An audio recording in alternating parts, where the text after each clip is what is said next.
నమస్కారం, ఈటీవీ భారత్ కు స్వాగతం. మీరు చూస్తున్నారు న్యూస్ టైం. ఎన్డీఏలోకి చంద్రబాబు, రాష్ట్రంలో టీడీపీ జనసేనతో జట్టు కట్టిన బీజేపీ, సీట్ల సర్దుబాటుపై కొనసాగుతున్న మంతనాలు.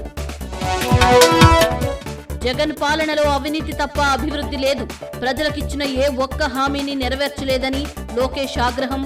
సంక్షేమం అంటూనే అందరినీ మోసగించారని విమర్శ. ఇంటర్ తర్వాత పై చదువులకు వడ్డీ లేని రుణాలు, కలలకు రెక్కలు కార్యక్రమాన్ని ప్రారంభించిన భువనేశ్వరి, విద్యార్థినులకు ప్రభుత్వ గ్యారంటీతో రుణాలు ఇస్తామని వెల్లడి.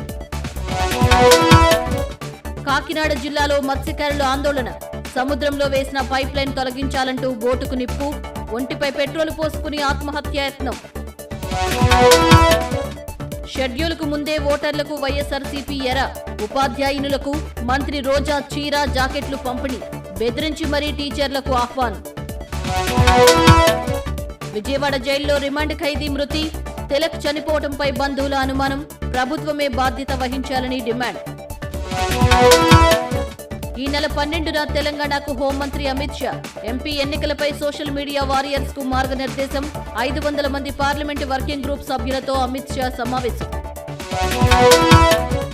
కుమారుడితో పాటు కేటీఆర్ను కలిసిన మల్లారెడ్డి, లోక్సభ ఎన్నికల్లో తాను పోటీ చేయలేనని స్పష్టం చేసిన భద్రారెడ్డి, తాను పార్టీ మారడం లేదని తెలిపిన మాజీ మంత్రి. రాజ్యసభకు విద్యావేత్త సుధామూర్తి నామినేట్ చేసిన రాష్ట్రపతి ద్రౌపది ముర్ము, నారీ శక్తికి నిదర్శనమన్న ప్రధాని మోదీ.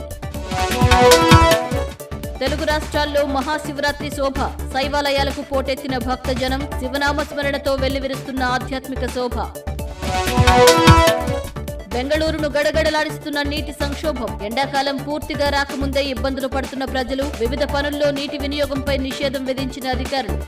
ఇవి ఇప్పటివరకు ఉన్న ప్రధాన అంశాలు. మరిన్ని తాజా అప్డేట్స్ కోసం www.etvbharat.com వెబ్సైట్ను సందర్శించండి.